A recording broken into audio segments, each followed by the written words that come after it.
Magandang araw sa inyo mga boss. Welcome back to my YouTube channel, BSB Mototech.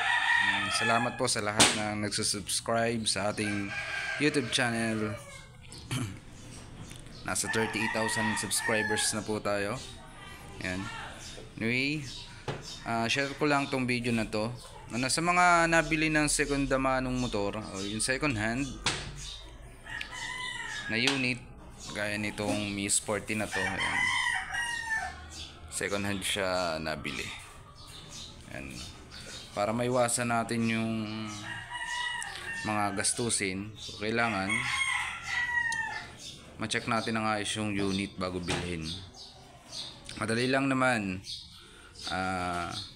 sa pag-check ng head kung may problema na yung mga bulb. Itong dalawang bulb na to, yung mapapansin nyo. Kasi nyo ba, napitpit na yung dulo. Focus natin.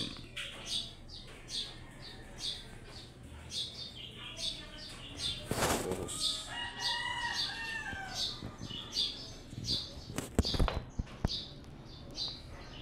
Yan. Mapapansin nyo yan.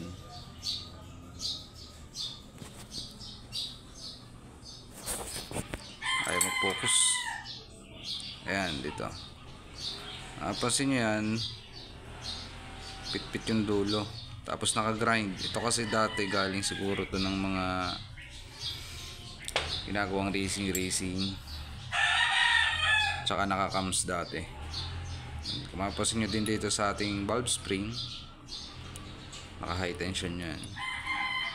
So yun, bago kayo bumili ng segunda mano na motor, pinaka maganda dyan para ma-check nyo na ang ayos yung head, lalo na dito sa Sporty, buksan nyo yung itong cover na to, yung tappet na cap.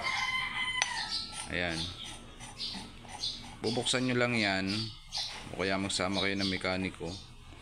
Check nyo yung dulo ng rocker arm. Dito sa rocker arm, mapapansin nyo dyan yung adjusting valve screw. Ito, kapag kapangit na yung bulb, nakalubog na yan. Ayan, mapaparinggan nyo naman yan kung naka-stock cam.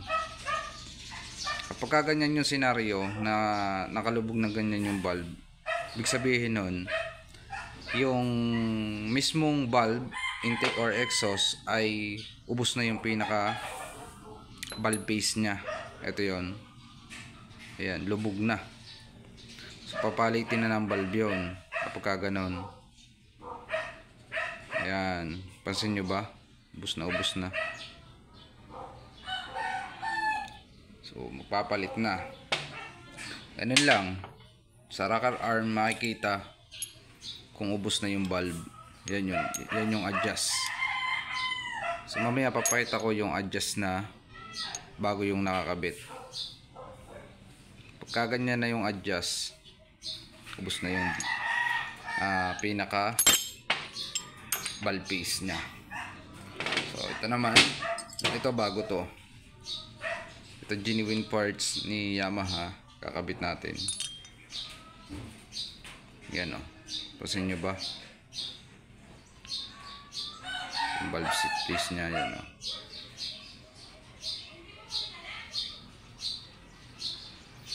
Ito yung bago, stock, no grind, maganda yung dulo compare dito.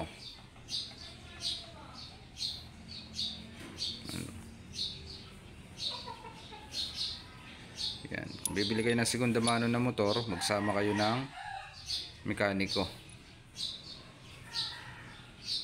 para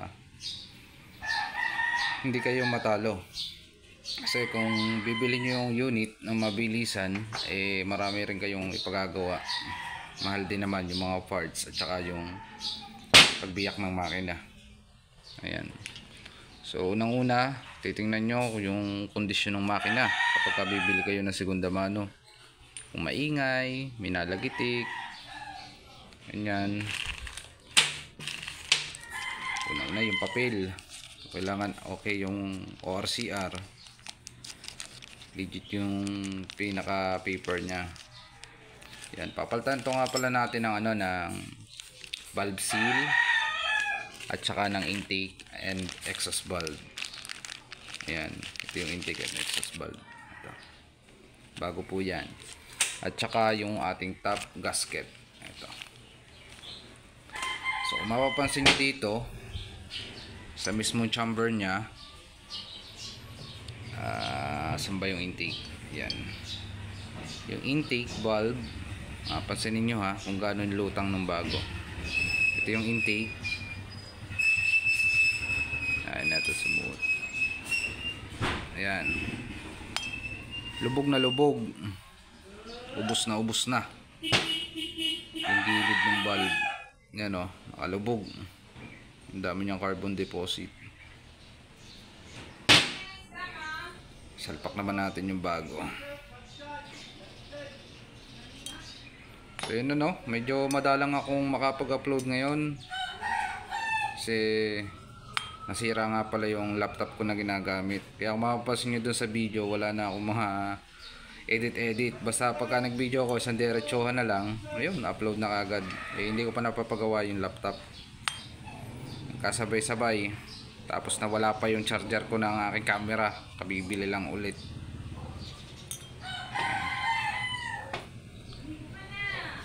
Ayan, ito yung bago. Pasin nyo ba yung lutang nya? Ayan. Ito. Ayun o. Lutang na lutang. Ito kasi ginamit sa racing dati, kaya yun, tsaka katagalan na, nipis na. Tsaka yung valve stem nya kayod, ubos na. Buti na lang walang tama yung guide, yung valve guide nito, kasi na-check ko na siya Yan yung sirang valve. Ayan o, itong valve stem nito. Ito niya ba? Yan. Tapos yung exhaust, ito malala din itong dulo nitong exhaust na to Yun o. Pagka bibili kayo ng segunda mano ng motor, magsama na lang kayo ng mekaniko. Maganda yun.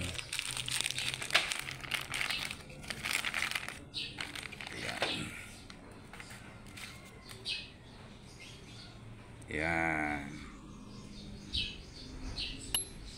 Diba?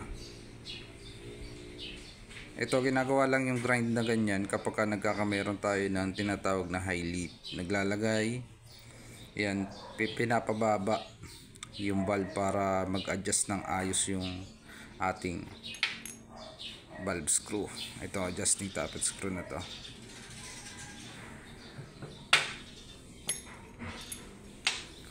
So ayan no. Please subscribe to my YouTube channel. Hit mo na din yung notification bell para maging updated ka sa mga new videos na i-upload ko. Lilinisin muna itong combustion chamber bago salpak. Ayan. So yun lang. Konting kalaman, share lang. Peace.